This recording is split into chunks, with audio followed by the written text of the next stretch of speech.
ফুচকা কে খাবে? চলে আসো। গোল গোল দেখো কি বড় বড় ফুচকা। এই যে টক জল দেখো।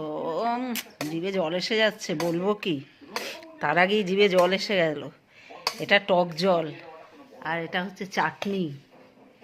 এই যে এটা চাটনি। আহা, এই যে আলু, ঝাল ঝাল ঝাল ঝাল একেবারে দারুণ দারুণ আলু।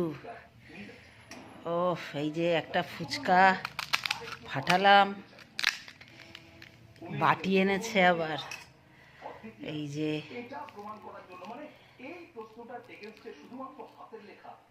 এই যে এতে আলু দিলাম, এবার একটু টক জল দিলাম, দিয়ে না, এই যে টক জল দিয়ে এবার খাবো।